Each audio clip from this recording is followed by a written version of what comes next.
Hello, everyone. Hello, this is James Van Prague. How are you? I hope you're doing well. I just got here from my yoga class, so I was meditating, and here I am. And here's my little girl. Hi, Maisie. Hi, Mama. How you doing, baby girl? You want to hear? Okay. How are you today on June 28th? Nice to be here with everybody. Today is every one day a month I like to answer questions, and today's that day. I'm going to do some general questions, not how is my Aunt Ida. That's specific questions that would really help everybody. So, any insights or questions you might have about really anything, and if I can answer it, I will be able to. If I and I can't something I can answer, or feel comfortable answering, or I don't know the answer, I will certainly let you know that. So sometimes people ask questions. I have no idea what the certain subject is. So I will tell you the truth about what I know. All right. And we have Renee in the back there who's going to be putting the questions up. So I was getting ready to come on. Hello, everyone. Wow. And just before you know, I want to tell you tonight, I'm really excited tonight for my show, Both Sides Now and Beyond with Kelly White, because Kelly and I are going to talk about crystals, the art of crystals, and what crystals are, which type of crystals you want to use, the properties of each crystal, different ways of using a crystal, cleansing your crystal. So we'll do anything you want to know about crystals. That's tonight at 6:00 right here. Okay. I hope everyone had a great weekend. I was transplanting plants and lugging things around and doing mulching and just working with the land with the wheelbarrows and so forth. So questions you might have, feel free to ask. Hi, everyone. I love seeing the same people. Okay. Camilla Anderson, how can spirits on the other side help us evolve here on Earth? Oh, that's great, Camilla. Wow, that's good. So that's an interesting one, Camilla, because it opens up a whole doorway, if you will, or a whole way of looking at things.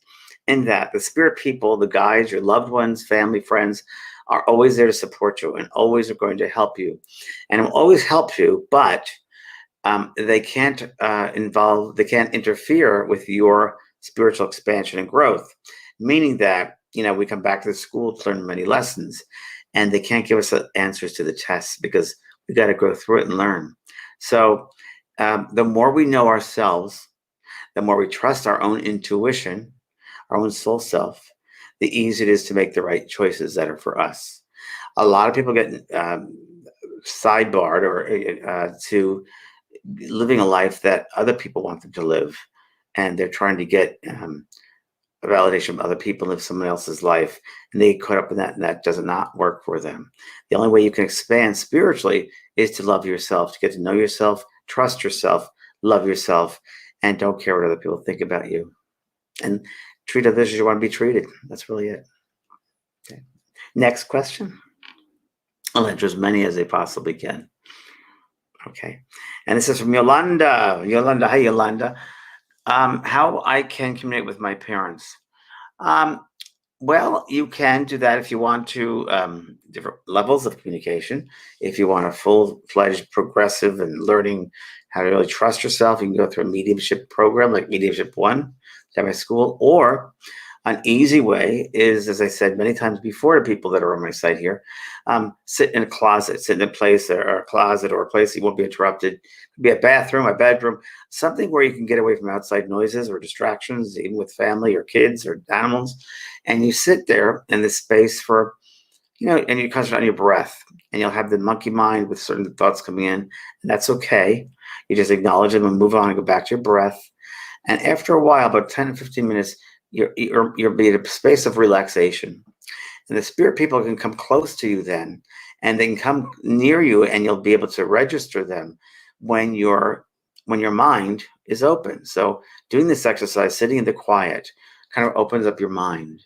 And that kind of gives them, think of it this way, it kind of opens up the space above you, and it gives them a space to come to your mind to impress you. But the more you say, come to me, come to me, come to me, you're putting up walls. They can only come to you in a passive state. And that's the best way to do it. And as you get in that state, please come next to me and give me a thought. And you got to get out of the head thinking, is it coming from me or them? And the way you get out of your head is go in that little breathing in that room, every time you breathe in, go into your heart, or breathe in love, and exhale fear, and love, and fear. But to get that point of really nice neutral space where you can start asking them to come in. It's your mind. Okay. Start there. Okay. Stephanie, show old were you? How old were you when you realized you had a gift? Well, I was toddler, I guess you'd say, toddler. I was in the crib. I think it was like a crib at 2 years of age. And I'd see a man at the corner of the room, and he had white hair and blue eyes, and he'd come over to me every night, and he'd play with this, it looked like a mobile type of thing. And that's when I first saw him. And years later, probably 7 then, my grandmother was showing me a photo album, and she turned to a page, and there was that same man. I said, "Who was that?" And she said, "That's your grandfather who died before you were born." So that was the first time. And then in grade school, as a first grader, I saw spirit. So one kid come through their window, and he said, "We know each other from the Civil War." That's when I was 6 years old. And he gave me a design, a certain design.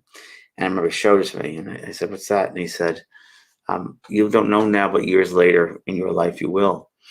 And I wrote a book years later, and about children in heaven, going to heaven. And at the end of the book, I wanted to show something. The book went to a space where depicting what the soul would look like, or some connection with the soul.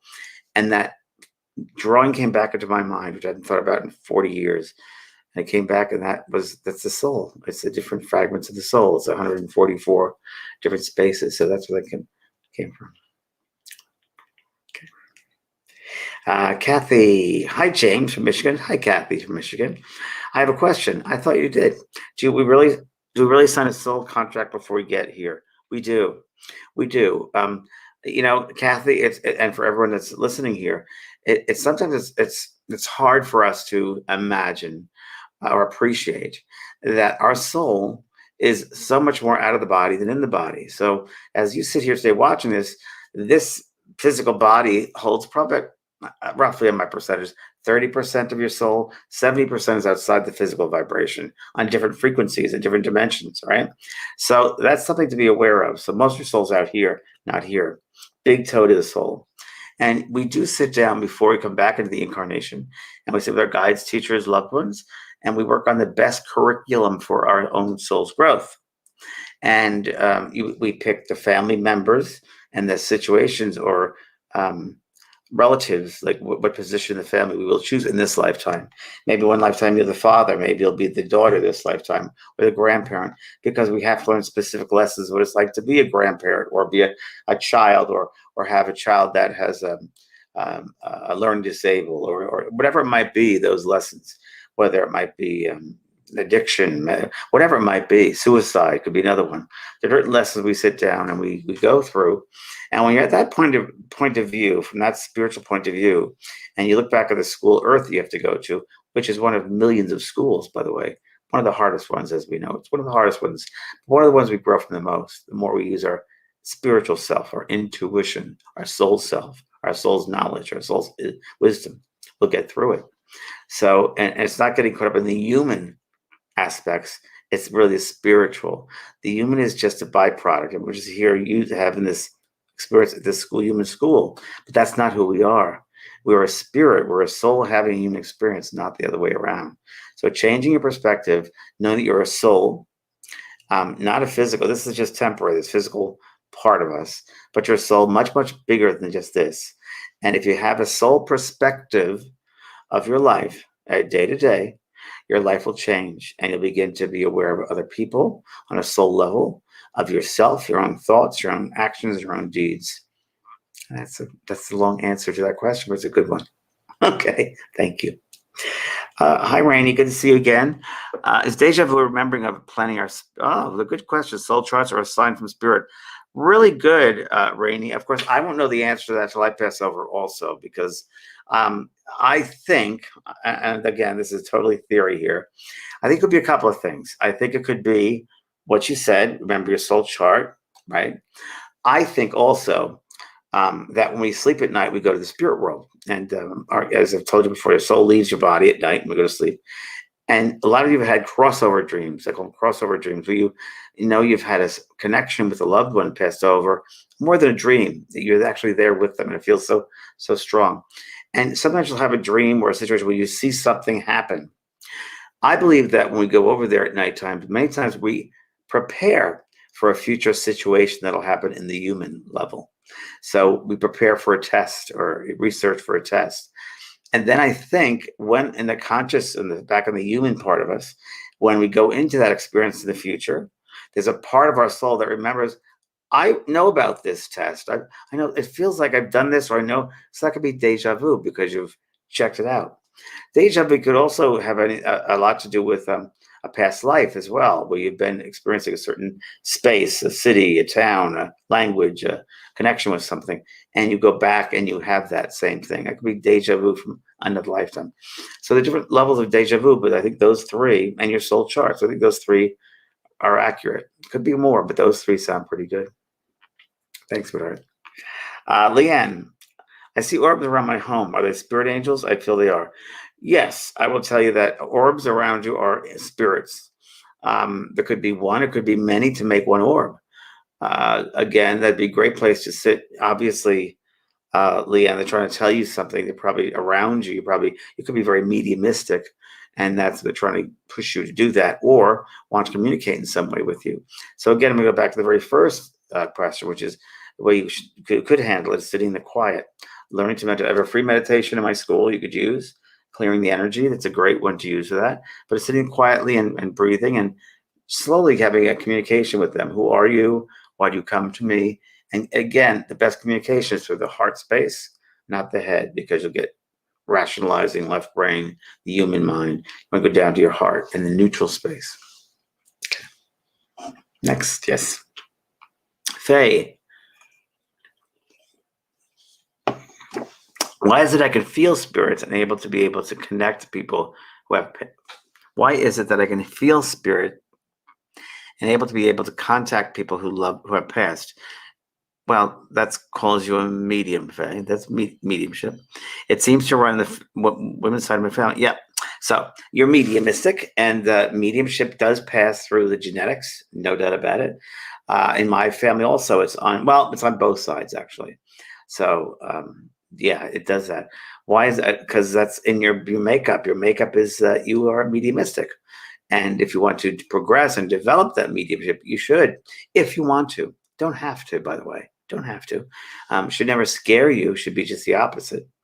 Again, if you would decide to do that, go to Mediumship 1 in my school. It's a great foundation to start. And if you take that course, then you can decide at the end of it, does this feel right for me or not? It's the best way if you're interested. Okay, thanks, Jay. Oh, there's a school right there. JP's Women's School, right? Yeah. We just have a Mediumship 3. We're just if you're interested in Mediumship 3, if you've taken my Mediumship 2 course today or tomorrow is the last day to sign up for Mediumship 3. It's a very limited group of people, and it's important that you've had Mediumship 2, or you're a working medium. Those are the requirements. So if you are, go to the school and register. Okay, next question. Melissa. Hello, JP. And yes, I have a question. I would think so. Lately, everybody has been talking about letting go. And here's the thing that's really hard for me. I should take my hat off. Okay. How was out gardening? Okay. And yoga. Okay. Very good question, Melissa. Very good. Hello, JP. And yes, I have a question. Lately, everybody has been talking about letting go. And here's the thing that really is hard for me to do. I mean, I can let go of the past, and I can let go of the hurt and the pain, but just let go. I can't, especially if it's a loved one that had passed away. So my question is, will that take time or not? Well, honey, it's up to you, Melissa. It takes how much time you're going to give yourself to forgive them, or to forgiveness is a gift we give ourselves. We holding on to not being able to forgive someone, it blocks energy, and it's not good, because energy. I was just talking to my yoga teacher about this. Energy is flowing all the time through us, right? Energy is flowing through us, and it activates us. That life force, that prana, is really running through us all the time. And if we have an emotional hurt, like I can't forgive that person that died or whatever it might be, you're blocking that energy in your heart space. It's the emotional center. So you're blocking that emotional center with that. So you don't want to do that because you want to be free. So it's a process you have to go through. It's not like there it's gone. You have to go, and I would say, again, suggesting my 28-day transformation course, the best for that. It brings you back to your childhood, and you look at your life, and you look at the areas in your life that you're still stumped by. There it is. Thank you. Thank you very much, Renee. There it is. That you're still stuck on. And when people do this course, they're blown away by the things in their childhood that they're still holding on to, and relationships with people that they've perceived in a different way. Who knows why people do certain things? You never know why a family member does something, what their background as far as growing up, what their sense of self-worth is. We always got to take the high road. We always could, because we don't know what's going, what their background is. We don't know what their motivation is, what they've learned, what they haven't learned, sense of loving self or not. We got to be the person we want them to be. We want to live it out. We want to be the example to show them. And when you can forgive someone in the spirit world, which you should, because most of the time I found 90% of the time, either they didn't know something they didn't know how to behave the right way, or they were hurt from something else and they acted out. You have to do that on your own, but it's the best thing you can do. It'll open up all areas of your life. Okay. Lori Krumholz-Cohn. I get tons of signs on the other side. That's great. You get tons of signs. But sometimes I don't know. I don't have a sense of who they are coming from. How do I ask them to identify themselves? Okay. So as you see a sign, and let's say the sign might be, and it should be something which is unusual in that it isn't every type of, you can just expect it to happen. It should be something where it's at a place, if you will. So for instance, if you're at a red light in your car and a truck goes by with the name of a family member, or there's a license plate with the name of someone, there's your sign. Or if it's just a general sign, ask at that moment, who is this from? And listen to the first thought that comes into your head. So many times, when you're driving a car, taking a shower, reading a book, you'll get a sense of a loved one. And it's usually them sitting next to you, sending you telepathically a feeling, a sense of themselves. And you consciously think it's coming from you, but really you're just picking up telepathically what they're sending. So when you see signs that you believe are signs, at that moment, I always just go in breath, inhalation, my nose, exhalation. I do 3 times, in, out, and out. Who is sending me this sign? And let's see the first thought that comes in. Okay. Karina. Hi, Karina. My dog died a week ago. Oh, I'm very, very sorry. I'm really, really sorry for you. It's a tough one. I understand. I went through it, not this year. It's too early to talk to here. No. I talked to my dog Boo Boo, who died the next day after he died. I talked to him. He showed himself to me right here on the floor of my office. He was dancing, and he said, "Why won't his other dog talk to him?" And he was dancing. So I called up my former partner and said, "Brian, why won't you talk to Boo Boo?" He said, and he's dancing all around here. He goes, "Why won't you talk to him? He doesn't understand why you want to speak to him." And Brian said, "Wow, that's pretty weird, because I was just thinking, when was the last time I saw Boo Boo dancing?" So I said, "Well, you need to talk to him." So Brian took a nap and had a connection with the doggy. It was a really great connection, and how I was going to come to him.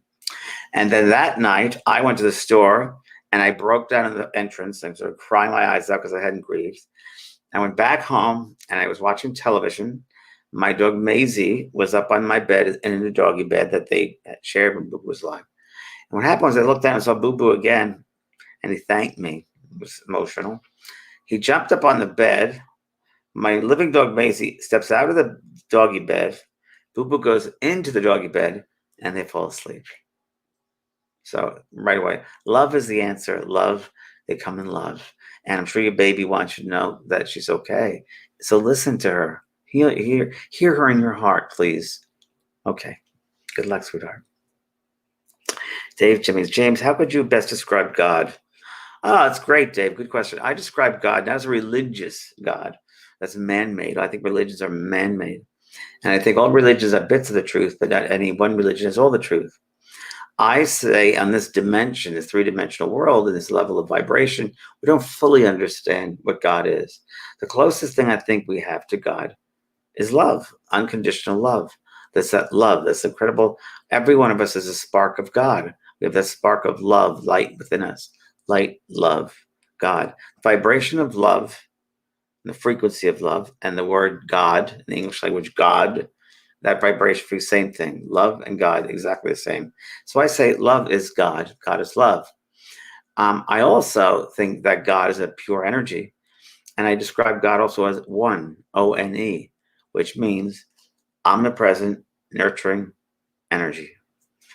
So that's what God is to me. Omnipresent, nurturing energy, pure love, that every single person is God, if you will. There's no religious God that's man-made, seriously. But the tenets of most religions that don't instill the fear that there are some, again, bits and pieces of religions I pull out, which are the golden rule. I live the golden rule. It's perfect. That's the golden rule. My Catholic background gave me some great groundwork, and I appreciate that. Treating others as you want to be treated, the golden rule. Be what you want them to be. Become them. Like treat them like you treat yourself. Yesterday, for instance, yesterday when I bought an electric bike, which I'm loving, and waiting for the red light, and there was a homeless person there holding a sign. People just waiting there, and I just gave some money to him because you know what? If I was out there holding a sign, I'd like to be helping someone help me. Now, what he does with that money is his business, but just the act of doing that is something I would like if I was holding up a sign on a street. And I thank the universe that I don't have to be in that position, but if I can give him some money to help him, I would. Stuff like that. Sue Smith, if you forgive family members, is it okay still?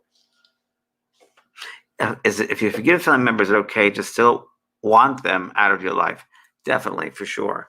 You don't need that toxicity, the vibration. Just because your family members don't have to have it.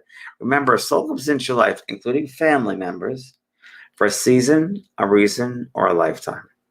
And the family member might do something that is way beyond appropriate and don't respect your boundaries. I would just say to them too, to just like say, screw off, and that's it. You want to say to them, this is the reason I have a hard time with you. My boundaries were overtaken, you disrespect me, ran over my boundaries. That's why I feel I can't be with you. And they'll blame you probably, whatever, because they won't look at their own stuff. But again, you've got to be what you want them to be. So you can forgive them. And just because you forgive somebody doesn't mean you condone their activity. They probably did a wrong thing. I had that happen in my life, but I forgave the person because I understand why they did that. That's a big deal. So again, going back to forgiveness. So yes, people in your life, you do forgive. You don't have to, you don't have to be with them. Don't feel obligated, especially family. Lori, so for the last week, every time I go outside, I have a brown butterfly that comes over and lands on me. Well, if that's not a sign, I don't know what it is. It finds me every time I go outside. Do you think that it's trying? Yes, I would think that. Laura, come on. Of course it is. That's where you got to use your real brain in that. Yes, if that happens like that, like I just said, there's something happens out of the ordinary, like a butterfly landing in your hand. So when that lands in my hands, I take the 3 breaths there. Who is coming in? And just with your heart, who's coming here? Who gives me a message? What are you trying to say to me? Keep it simple. You'll get something. But definitely good for you, sweetheart. Thanks, Laura. Okay, Darlene, we have, hi. What is your belief about UFOs? Oh, wow, my UFO stories. I, without a doubt, 100%, 110, 150%, yes. I've experienced UFOs. I've had a very close encounter with UFO. I lived in Laguna Beach for 17 years, and on my deck, my friends and I would so often be having a beer on the deck, and all of a sudden would look over, and there'd be this light that would go moving all around a couple of times. And sometimes it was 3 or 4 lights, but it was light, and we were looking at it, and after a while, we're just sitting there going, okay, did you notice that light that's staying there for like 5-10 minutes? Yes. And then we're both looking and all of a sudden, flies off. UFO. A lot of activity all around us. And I told the story one of the last times on SoulCARE, but it's a great story. Maybe I'll tell it again really quickly. That I went to Sedona, Arizona with a group of people to watch UFOs because they like the awe of that mountainside. So the mountainside's there. So I went there with people, and it was 10 o'clock at night, Saturday, in Boynton Canyon, looking up and so didn't see a thing. And then I heard you have to meditate, raise your frequency. So we did. And then we were all aware of these colors coming closer, these shapes. The only way I could describe it was looked like a television studio with the antennas outside. That's how I could describe it. And I went outside. I went further down the field by myself, and I opened up energetically, and I raised my vibration, and I felt immediately like they were trying to lower their vibration, like landing at 747 in the head of a needle. Felt like, and all I heard was, "We are from the Pleiades. We did not understand one thing. The human beings have the energy of love all around them, yet they don't use it. And why is that?" So I don't think they can get involved with our own evolution, but I think that they can help us. I don't think it's belligerent. I don't think it's negative. I think it's a very positive thing. I think the humans need a lot of help. I also had an experience when I was in Hollywood back when I did my TV show called Beyond back in the early 2000s. There was a big party in Hollywood, opening party, I guess you call it, where 200 people there, and I was out in the patio in the back, and it was packed. And I was in one corner. My friend Dorothea was in the other corner, and my friend Jordy was in the middle of the room. It's all separated. And once I looked up, and the three of us looked up, no one else looked up, and there's this big UFO, lights everywhere. It was like underneath the ship, and it was all these lights. In Hollywood, I'm thinking, this is in Hollywood. Doesn't anyone else see it? And only the three of us healers saw it. So another time, they're always around, and I think the government needs to really, be honest with people. So it's coming. It's coming. Okay. Risa asks, "Hi, James. I had a brain bleed a couple of years ago and I had an NDI. Kelly White on the show tonight, same thing. She had a traumatic brain injury. So you could relate to Kelly. You could talk to Kelly White about that.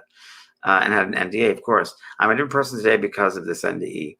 Very much so, Risa. Very, very good. So you're much more aware, much more spiritual, probably. And I had an NDA as well. And it really, it just reminded me who I am and really what it's all about. And that this human part is just temporary. Good, good. Spread the word, spread the light. Okay, thanks, Risa. We have another question from, Rochelle Wilson. "My TV turned on by itself and I had a feeling with my sister, I'm sure. Then I was awakened by a plastic bottle cap thrown on my floor in my bedroom. Was it again my sister or my father? I don't know, Rochelle, but like I told everybody, when the phenomena happens, ask who it is. Once you get that in your heart, what is the message you have for me? So that's you can be your own medium. And you can be, because the only difference is you're a soul that's incarnate in the body, and there is a soul outside the body, discarnate. But we're still connected telepathically. So love never dies. So I'm sure they both have a message for you. So next time that happens, you will ask who it is and what the message is. Thanks, Michelle.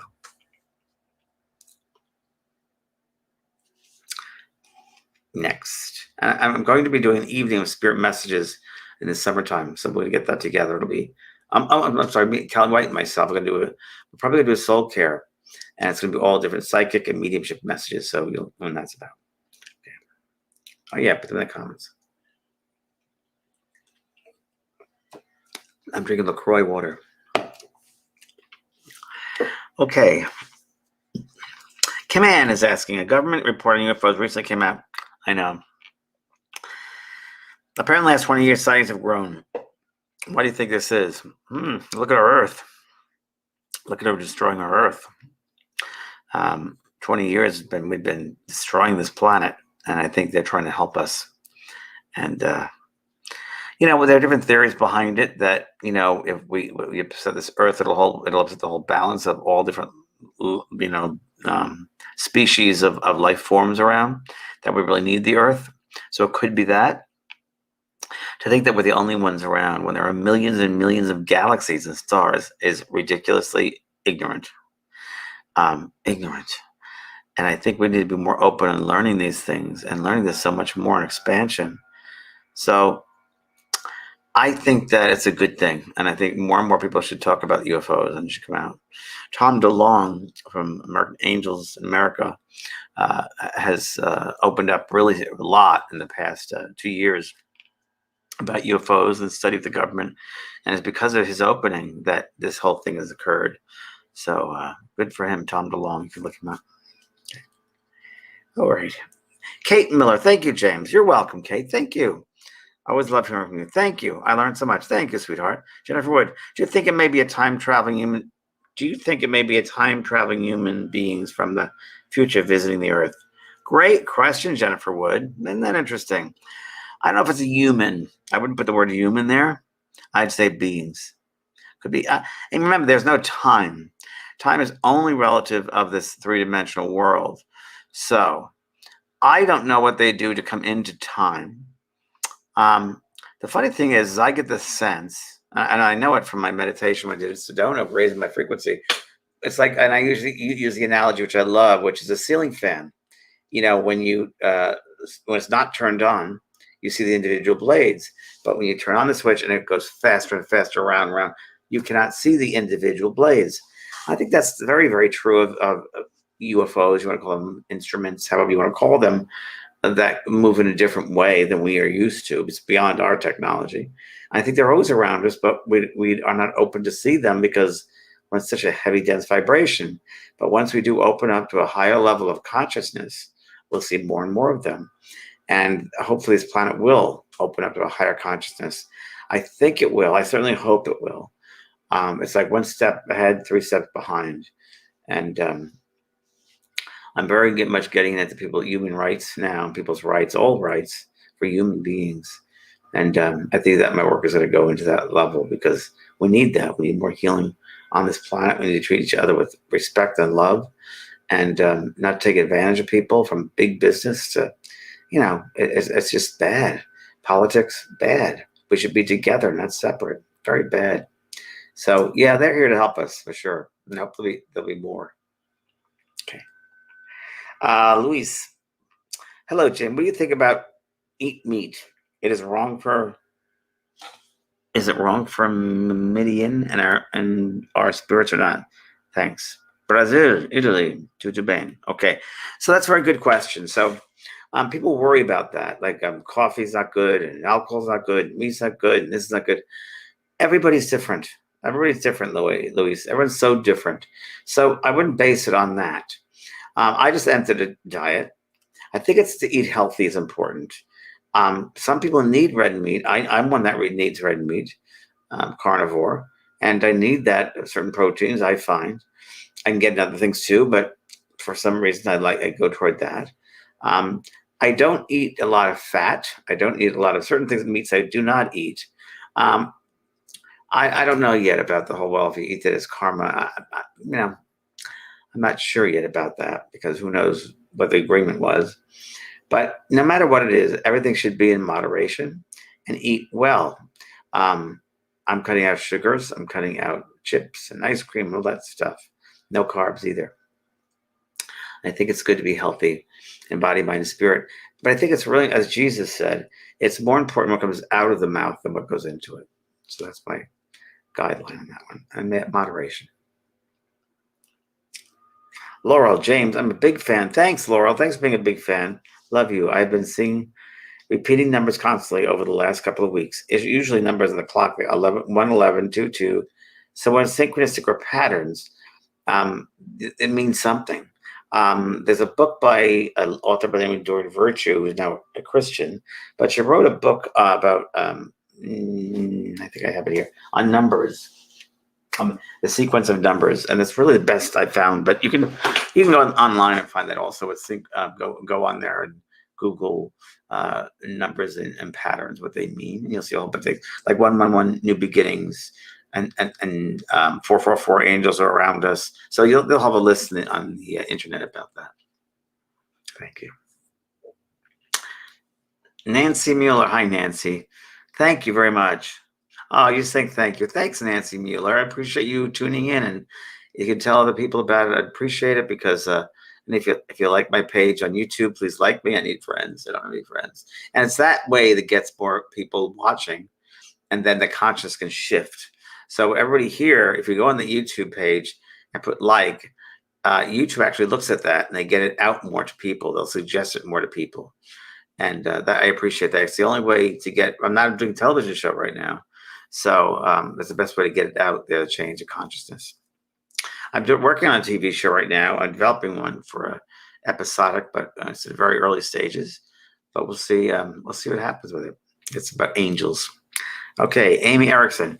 Have you any experience with pendulum dowsing? To answer questions, I have. I am curious about making my own, but I don't know if it's effective. Well, it can be, but if the conscious mind gets in the way, it can affect it. So that's a me. Yeah, but muscle testing is the same thing. I prefer muscle testing. But as long as you hold the pendulum over your finger and let yourself, what's yes, and don't move it, is yes, and eventually it'll move whatever way your yes is, and then do no. It does work. Farmers use dowsing for water for many, many years. So I do believe that. I might start with dowsing rods if I were you, and muscle testing before you do the pendulum. I like pendulum, but I don't always trust it because the conscious mind gets in there. So try dowsing rods first. They're easier to work with and more accurate.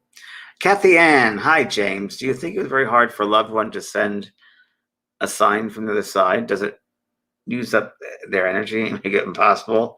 No, it's never impossible. What's going on, Kathy, I think, usually is that the person on the earth is closed-minded. Now, I say closed-minded, they're thinking so hard of that loved one that want a sign that they block the space, like I talked about earlier. So it's blocking that space. So knowing that they're all around you, and if you give them the space to come through to give you a sign, they'll do that. But when the conscious mind is at play, it blocks everything. So most of the signs you'll usually get when you're not thinking about it, when you're not in your head, like, for instance, many people when they're reading a book, taking a shower, even driving a car, they're at a receptive space in the brain waves, right, to receive. So that's really what the best, easiest way for spirit to come through when you're not thinking, because you're giving them space to come through. So that's really what it's about. When you try too hard, you're blocking it. Okay? Ask in your dreams too, for them to come in your dreams. It might be an easier way for you. And keep a dream journal next to you. Okay. Thank you. Barry. Hi, Barry. Had to send my dog Toby to the side this morning. Oh, my heart's with you. Patty. Sorry, Patty. I'm really, really sorry. I feel for you. Do pets send the same type of messages that humans do to let you know they are around you? Yes. I hope you just heard my story about animals. Animals are one of the easiest communicators because they don't have a lot of stuff they come with. It's pure love. So the doggy will usually go to the same places they were, whether it's in their bed or on your bed or the chair or the couch or in their bowls. And you can just meditate, close your eyes, and just do that breathing exercise and ask your dog to come onto your lap, or if it was a lap dog, or come up to you and right, put your hand out and let the dog lick your hand and just sense that and listen to what they say. I think, Patty, you're in your heart. I know you are. You're a heart person, so you'll feel it in your heart. I think you have a good time getting in the heart, not the head. So it'll work for you. Sorry again. Okay, next. Sadi Renee, dear James, I remember seeing you on television years ago. Yes, I'm old. Years ago, when you would draw circles on a pad of paper and tune in to do readings. That's true. I did do that, didn't I? I always felt connected to you and your work. Thanks so much for what you do. I have lost many humans and animals these years. I am wondering which of my animals are around me, or do I have many angels? So, Sonny, you got to find out for yourself how to do that. I think it'd be very easy, and you should learn to do that. It's like I said before, sitting in the quiet and doing that with a breath. Now, let me share with you all about what you're talking about, Sonny, with the pad and the circle. So, Renee, just put up someone's next question if you don't mind, and I'll work with that.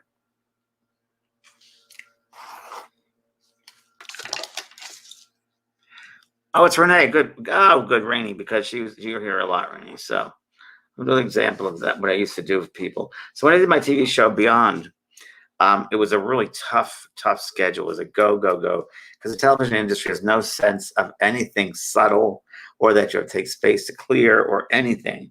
So I would get in my own little world when I do a reading with someone. And many times it'd be one-on-one readings, which I'm putting them on YouTube, by the way, Beyond's on YouTube. And I would sit in front of them and I'd do this, which is a figure of them. I notice I'm not an artist. But what I do is I will then tune into the energy above their head. So, Rainey, I'll do it with you. So, Rainey, right away, as I go into the energy of your head, it's just an something to hold on to ground. I could do it without it, but for me, I like when I'm like do the TV show. I don't do it much anymore, but during radio shows, I do that too. It's more of a psychic, intuitive thing to run the energy, scan the energy. So with you get a lot of energy in your head area, Randy, and you think a lot. And the only thing with you thinking a lot is you think too much, in that you get in your way with your thoughts. Okay. So now I'm going to go down and I get to your heart, your throat chakra, which just looking at you and your name, I can see you have a really nice throat chakra open very nicely, which means that's creative expression.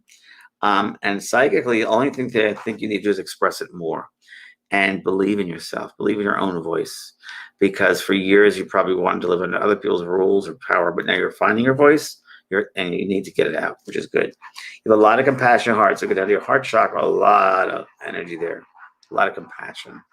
Again, I want you to, whether it's writing a book, whether it's writing a song, whether it's singing, whatever it is, you need to get that heart and that blue working completely together. Almost there, but I like it. And I want you to stop wishing for things to happen, but make them happen. All right. The only thing else I'm going to go here, first chakra point, which is red. There's not a lot of energy there for you. So that tells me that there's a little bit of, I need more security, I need more stability, and I need more grounding. And that's what I get. So that's what I did. Here you are. So that's how that works. Okay. Rennie, you can let me know if that was accurate or not, too. Okay. Next question. Becky Duncan, I am a psychic. Good. I am well aware of it, but people around me think I'm nuts. That's nice. When I talk about it, and I suggest to deal with my critics. Well, Becky, what other people think of you is none of your business. So that's really what you can't. Who cares what other people think? It's not about people loving you for what you do. You don't have to look for other people to love you, to accept you. Never. If they don't, that's their problem, not yours. You are who you are, and that's the best way to be. You have to be honest to yourself. And your response to them could be, at least I'm being genuine with who I am. I'm expressing who I truly am. And they probably don't know what the hell that means, but you are. But I'd say, Becky, you need a little bit more development. I think you jumped into the psychic thing. And nowadays it's hard to say because things cross over and kids don't know, people don't know the difference between a psychic and a medium. So they're two very different things. So I hope you're saying psychic. But still with the psychic ability, it needs to be developed a little bit more. Please take my Psychic Portals course if you have not yet, or psychic certification, because again, I'd like to give you some formal grounding exercises, self-awareness type of work for you to do the psychic at the best possible potential you have. Okay, thanks, sweetheart. Dawn, hi, Dawn. I've studied what you teach for years now, with me or someone else, and I'm living my best life now. No fear at all. Good. Good. But how do I help my family with this? Oh, honey. Well, you can lead a horse to water, but you can't make a drink. And right now, a lot of people are going through this. I mean, a lot of people are trying to help others, and they can't help others because that person's not ready to transform. People might not be ready. All you can do is spread the seeds. That's all you can do. You can't force anybody. So you can live the best life you can. And maybe look and say, well, what are you doing? And guide them that way through meditation or the work that you've done. That would be great. If it's one of my courses, you could share it with them, because that's all we can do. We can't force people. It's hard, especially when you love them and you want to care for them. But, it's hard. I have a best friend who I was trying to help, and he didn't see it from my point of view at all and isn't ready yet to be helped. So that's sad, but it's what it is. I can't do anything. It's not my monkey, not my circus. Same with your family.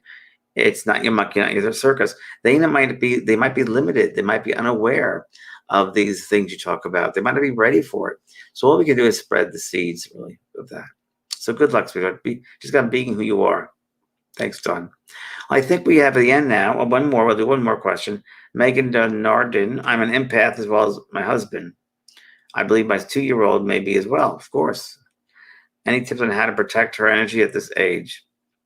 I don't believe in protect. The tools of a highly sensitive person, you should be a master at that course. Tools for the highly sensitive person. You need to take that course for you, your husband, and your baby. And now I'm not talking to you, Megan, personally. I'm just going to talk generally now. And I don't know if you've done this or not. You might have, so please don't take it the wrong way. But I find there are a lot of people that say things to me, not only now, but all the time. They say, I'm an empath, I'm a sensitive, I'm a psychic. And I said, well, what have you done for it? Oh, I'm just natural that way. Well, it's an ability, and you have to use it. You have to take care of it. You have to be responsible for the empath, the sensitive self, your empathetic self, that body you have, the sensitive body, the sensitive being, your soul.